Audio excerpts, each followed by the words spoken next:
बलरामपुर में एक सड़क हादसे में 6 लोगों की गई जान, 3 गंभीर रूप से घायल। ट्रैक्टर ट्रॉली और बोलेरो की टक्कर में दर्दनाक हादसा। हादसा थाना तुलसीपुर इलाके में हुआ। घायलों को जिला अस्पताल में भर्ती करवाया गया, जहां सभी का इलाज चल रहा है।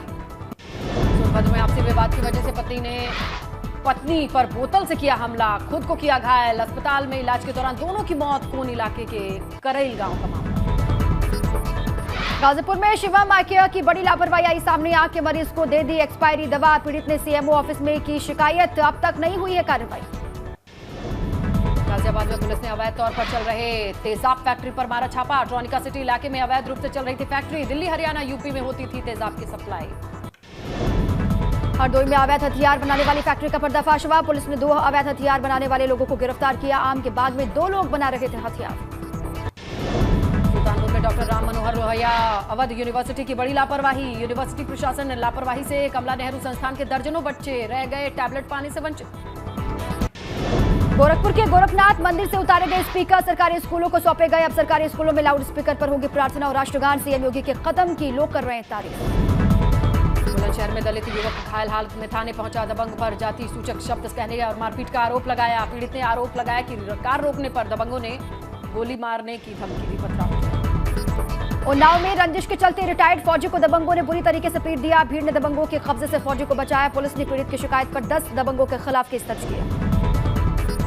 यूपी SC/ST आयोग के सदस्य किशन लाल सुदर्शन फतेहपुर के दौरे पर रहे। इस दौरान उन्होंने कहा, नगर पालिका में कर्मचारी के फंड के लिए निकाला गया पैसा उनके खाते में नहीं डाला गया। इसकी शिकायत वो सीएम से करेंगे। गोरखपुर के रामगढ़ ताल में अब क्रूज पर डिनर का लुत्फ उठाया जा सकता है। जल्द ही रामगढ़ ताल में क्रूज के साथ ही सी प्लेन भी चलने लगेंगे। सीएम योगी के ड्रीम प्रोजेक्ट पर तेजी से हो रहा कार्य। रामगढ़ ताल पर पर्यटकों की संख्या रही है बढ़ और GDA ने यहां 2 क्रूज चलाने का लिया है फैसला। 100 लोगों की क्षमता वाले क्रूज पर लोग डिनर का लुत्फ उठा सकेंगे। प्रतापगढ़ में प्रशासन की चेतावनी का असर देखा जा रहा है। कई अपात्र लोग राशन कार्ड वापस कर रहे हैं। शुक्रवार को ही करीब 400 लोगों ने राशन कार्ड जमा किए। अलीगढ़ में लूट के आरोपी राहुल की जिला अस्पताल में इलाज के दौरान मौत। SSP ने दरोगा और सिपाहियों को किया लाइन हादसे। 14 मई को राहुल को पुलिस ने हिरासत में लिया था। 29 को एक व्यापारी से लूट की वारदात को दिया था अंजाम। औरैया में प्रशासन का चला बुलडोजर। दिव्यापुर थाना क्षेत्र के सेउदा गांव में हुई कार्रवाई। भूमाफिया के कब्जे 4.5 करोड़ की सरकारी जमीन मुक्त कराई गई। शामली में अतिक्रमण हटाने के लिए व्यापारियों से प्रशासन की सहयोग की गई अपील। SSP ने धर्मगुरुओं व्यापारियों के साथ की बैठक। हापुड़ में हत्या के मामले में फरार आरोपी से पुलिस की मुठभेड़। पुलिस की गोली लगने से बदमाश घायल। व्यापारी की हत्या के आरोपी पर 25,000 का इनाम था।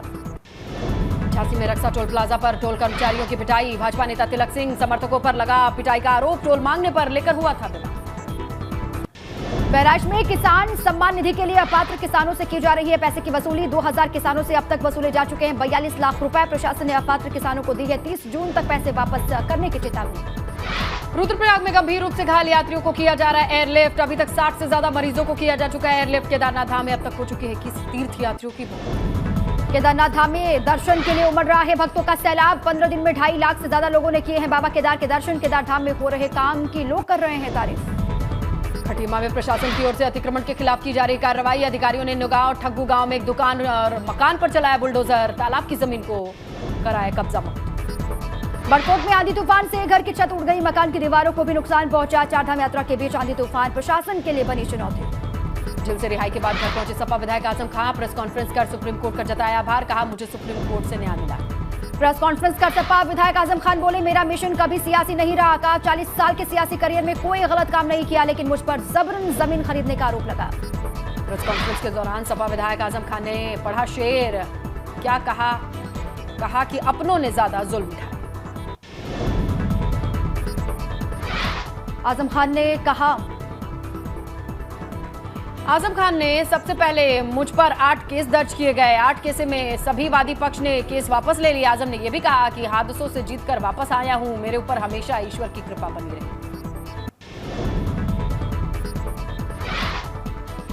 आजम खान ने प्रेस कॉन्फ्रेंस करके कहा, जौहर यूनिवर्सिटी हमेशा बुलंद रहेगी। जौहर को कोई नुकसान नहीं होगा। दर्द बयां करते हुए कहा, जेल में मेरे साथ सजायाफ्ता कैदियों की तरह बर्ताव हुआ। अखिलेश पर पूछे सवाल को टाल गए आजम। इशारों में अपनों पर आजम ने कसा तंज। कहा, मेरी तबाही में अपनों का ही हाथ। सपा विधायक आजम खान का बयां हुआ दर्द। कहा, इमरजेंसी के वक्त 1.25 साल तक जेल में रहा। जीवन के इस पड़ाव में भी काटी जेल।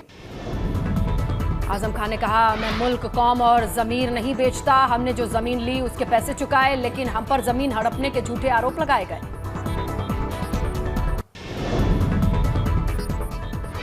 सपा डेलीगेशन से ना मिलने पर बोले आजम, कहा उस वक्त मेरी तबीयत ठीक नहीं थी, कहा कोरोना हो गया था, जिस वार्ड में था वहां एक एक कर सभी संक्रमितों की जान गई, लेकिन मैं मौत के मुंह से वापस लौट आया।